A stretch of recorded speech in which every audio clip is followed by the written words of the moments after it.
Hey YouTube, this is Squash1990, and today I have a Sorcery TCG deck tech. This is an update to my current Pathfinder deck. I will say this is a lot different than the other versions I have on my channel. So anyway, let's just get on into it. Quick overview of Pathfinder and what it does. It has the basic 20 health, 1 attack. Your Atlas cannot contain duplicates, and you don't draw sites during setup. You also don't have the ability to play or draw sites. It's very key for this deck. Instead, you have a tap, and if able, play the topmost side of your Atlas to an adjacent location and then move there. So Pathfinder is very good at getting your sites out while also not losing momentum from drawing from your spellbook. Other avatars will have to make the decision between drawing from the Atlas, drawing from the spellbook, and more often than not, they will be spending a lot of draws going through the Atlas. So you'll have more of a hand advantage against your opponent later on. Another good thing about Pathfinder is that it combines 2 actions into 1, the movement and then playing a site. So Pathfinder is incredibly efficient, and it won't seem that efficient early on, but later on, you'll start to notice the momentum that you're gaining from all the sites you have in play with how many cards you also have in your hand. So yeah, Pathfinder I think is a deceptively good avatar, by the way. So now we'll go into the Atlas. The Atlas isn't really all that key to what we have outside of our 3 duels and also Crossroads. I think Crossroads is one of the best sites for the Atlas deck for Pathfinder because it fixes the next site that you will be gaining. And when Pathfinder's doing everything blind, which is its biggest disadvantage, this helps mitigate that disadvantage. Next, I am basically just playing sites to to get the threshold that I need to play the cards that are in my deck. These are good for board advantage. Rift Valley is also good in Pathfinder. It can create a gap when there otherwise would not be one. This can get rid of minions and graveyards to gain life, though there's times where this comes in and does nothing. And this card doesn't really do anything for the deck. In fact, it might actually kind of hurt it. But I love the artwork for this card, so yeah, I'm playing it. For the water sites, again, it's just the rivers to help fix your card draws off your Atlas, floodplain to flood nearby sites, and then maelstrom to pull things into your body of water if you really need to. Typically, you don't. And then for the air sites, we have the 3 towers that accelerate when there's not other copies of them in play when they're played. Observatory, which is great. It fixes the top 3 spells from your spellbook, which is, never bad. And then Cloud City can be really cool in the right scenarios, though more often than not, you're not going to get this off. But when you do, you can start floating around and getting to a better positioning with Pathfinder. So that is it for the Atlas deck. Again, these sites mainly just matter for the threshold that we gain off them to play the cards in our deck. So now for the deck. This is, like I said, completely different than the other iterations that I've had, and this is the one that I definitely like the most. And it's all about accelerating as much mana as you can, as fast as you can, to play these big bomb creatures and to slap a land deed on them and start stealing your opponent's land from them. I want Pathfinder to control the entire realm. And, it's paving the way. It's doing all the hard work. It should be reaping the benefits from that hard work. And if that means putting out more sites in your opponent, or stealing all of them from your opponent. And I'll go about how we do that, but it's mainly with the Mountain Giant. Land Deed, so this is the quintessential Land Deed deck in my mind. Land Deed is an elite relic, it's just an elite document of indisputable claim. I wonder if this is like a relic or if it really is just like a document's its own thing. I don't know. 4 cost, you put it onto something, and that something gains you control this site. So this is a very simple way to steal your opponent's sites. What better than to slap it on a Mountain Giant? Mountain Giant takes up 4 locations, kind of like an aura. Again, it has that 4 threshold, 8 cost, but it is also 8 power, which is insane. Slap it on the junction of 4 sites, give it a land deed, start moving around with like a grapple shot. Congratulations, you've stolen 4 sites from your opponent. Do know you still have to deploy it somewhere where you control, but yeah, Mountain Giant is insane with land deed, and it does work because Mountain Giant is technically considered there for all 4 sites. You don't just pick one. It is at present all 4 sites.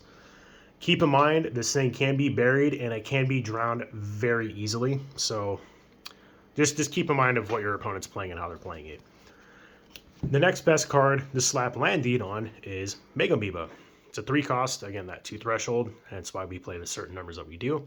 0 power, and whenever it moves, it instead extends a part of itself, and then those parts can start extending as well. So it's moving along its own trail while technically, never moving. You move here, and you put the little engulfed token. Next turn, you go to move again.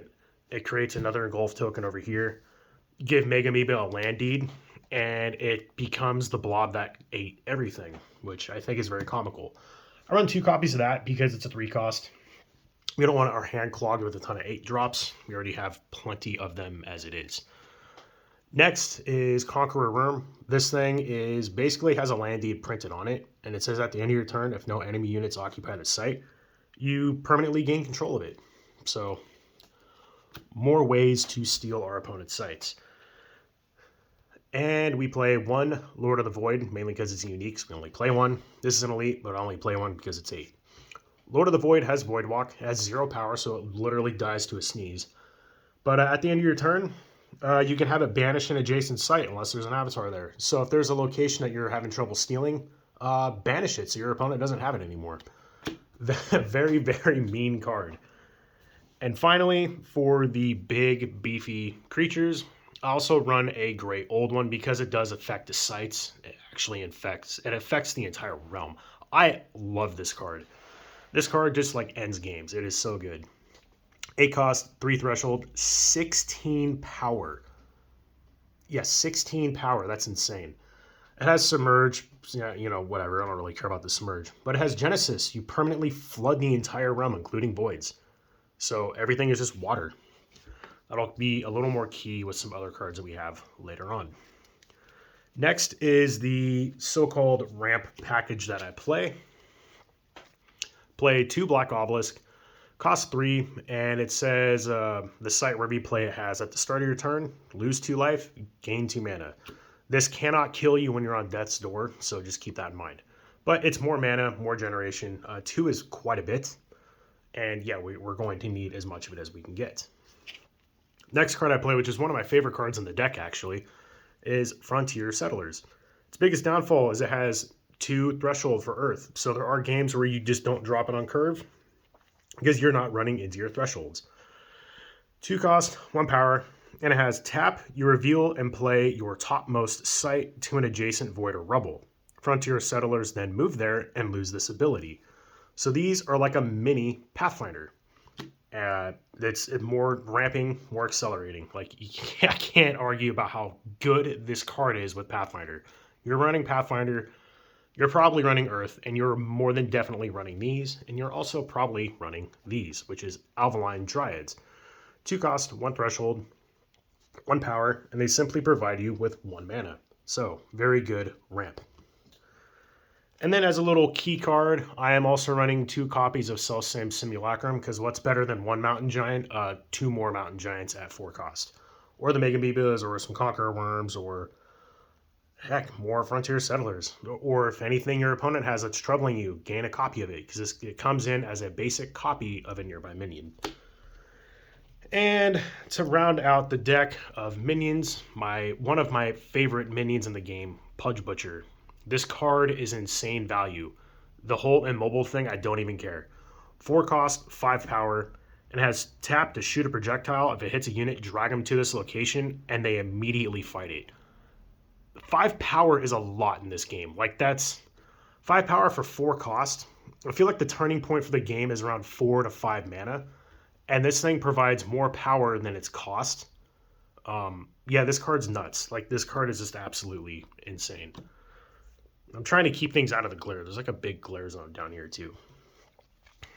Now we're going to run into the spells and everything else for the deck, which is mainly just removal stuff. But I am playing for Grapple Shot because Grapple Shot is probably one of the best cards in the game. Yeah, this card's nuts. 3 cost, 1 threshold. You have an ally shoot a projectile, and if it hits a unit, the ally is dragged to that location, and they may strike it when it arrives. Keep in mind, striking does not tap it. This card does not tap it. So you can have like a great old one, do a grapple shot, strike something, which is, it's not an attack, you're just doing damage to its power. Then it can tap an attack and move an attack or whatever. This card is insane. Like this card is absolutely nuts. In fact, I'm gonna make some room because I'm kind of running out of room for cards here. Yeah, grapple shot. If you're playing air, you're probably running grapple shot. And if you're not, I would highly consider running grapple shot. It is one of those like staple type cards for the attribute. Earthquake is another one, and it fits the theme of the deck as well. 5 cost, 2 threshold. You rearrange sites within a 2x2 square, so you pick a chunk of 4 sites, you move them around however you want, then you burrow every minion and artifact there. This can kill so many things.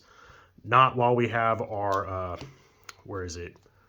Not while we have Kingdom of Argartha in play, but it still slows your opponent down because they're underground, and then they have to spend a movement to get up and out of the hole that you just put them in. And then to round out the deck, it is literally just removal. This is a flex part of the deck if you don't like these cards, but you like the rest of the deck. These 12 cards can be swapped out for basically whatever you want, and the deck will still somewhat function the same.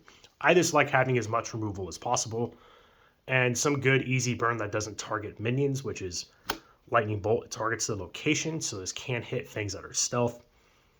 Bury is just good because there's a lot of earth sites, and an earth site is anything that is not water. All the way up until you play your great old one, then this card does absolutely nothing, so kind of keep that in mind. But that's fine because we also play 4 drowns, which drown I would say is not as good as bury. It kind of depends on the meta that you're playing against. If they're playing a lot of water, if they have a lot of submerged stuff, but I mean a lot of stuff doesn't have submerged too. So you can start drowning things left and right. And a great old one, flooding the entire realm. This becomes a removal spell for pretty much any location. And yeah, that is the deck tech. I have tested this against every other deck I have, including my Death Speaker and Battle Mage decks, which have also been updated thanks to the boxes of beta that I have. And yeah, this deck, it's good. It is very, very good. It is a deck that'll make you probably lose friends because no one likes losing due to the fact that they cannot play the game. But that is exactly what this deck does. There are other versions of Pathfinder that I've seen that are very aggro-based because Pathfinder is very aggro. Move up in your opponent's face, start deploying things left and right, and you'll probably win the long game because you have more card advantage than your opponent does. But anyway, if you liked the video, or if you want to build it and try it out, let me know how it goes in the comments down below. I have a lot more deck techs planned in the future. I have some other videos as well. And yeah, make sure to like, comment, subscribe, and I'll catch you guys later.